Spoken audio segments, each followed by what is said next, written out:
ఇప్పటికే పాకిస్తాన్ కేంద్రంగా ఉగ్ర కార్యకలాపాలు సాగిస్తున్న లష్కరే తయబా అనుబంధ విభాగం రెసిస్టెన్స్ ఫ్రంట్ దాడికి తెగబడినట్లు ప్రకటించుకుంది. సైనికుల దుస్తుల్లో వచ్చిన 5గురు ముష్కరులు ఘాతుకానికి పాల్పడ్డారని తెలుస్తోంది. ఇక కాల్పుల అనంతరం సమీప అడవుల్లోకి పారిపోవడంతో భద్రతా సిబ్బంది గాలిస్తున్నారు. అయితే దాడికి బాధ్యత వహించిన ద రెసిస్టెన్స్ ఫ్రంట్ టీఆర్ఎఫ్ ఉగ్రవాద సంస్థ ఆర్టికల్ 370 రద్దు తర్వాతే ఏర్పాటైంది. తొలుత ఆన్లైన్లో ఉగ్ర కార్యకలాపాలను నిర్వహించిన ఆ సంస్థ ఆ తర్వాత 6 నెలల్లోగా లష్కరే తోయిబా వంటి పలు ఉగ్ర సంస్థల సభ్యులను తీసుకుని ఒక గ్రూప్గా ఏర్పాటైంది.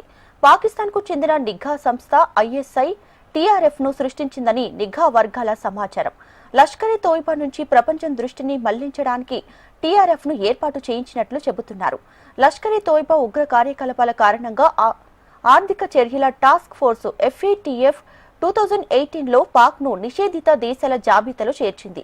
దీంతో పాక్ దిద్దుబాటు చర్యలో భాగంగా టీఆర్ఎఫ్ ను ఏర్పాటు చేయించిందని అంటున్నారు. 2019లో ఏర్పాటైనప్పటి నుంచి టీఆర్ఎఫ్ దాడులకు దిగుతుంది. కాశ్మీర్ ప్రాంతంలో ఉనికిని చాటుకోవాలని ప్రయత్నిస్తోంది. దీంతో 2023లో టీఆర్ఎఫ్ ను ఉగ్ర సంస్థల జాబితాలో భారత్ చేర్చింది. ఇక టీఆర్ఎఫ్ ను కాశ్మీరీ మిలిటెంట్ షేక్ సజ్జద్ గుల్ అలియాస్ షేక్ సజ్జద్ సృష్టించాడు. శ్రీనగర్ లో ప్రముఖ జర్నలిస్ట్ అయిన షుజాత్ బుఖారీ, అతడి భద్రతా సిబ్బంది ఇద్దరిని కూడా 2018లో హతమార్చడానికి సజ్జద్ కుట్ర పన్నాడు. ఉగ్ర కార్యకలాపాల కారణంగా ఉపా చట్టం కింద సజ్జద్ ను ఉగ్రవాదిగా కేంద్ర ప్రభుత్వం ప్రకటించింది. గతంలో అతడు లష్కరే తోయిబా కమాండర్ గా పనిచేశాడు.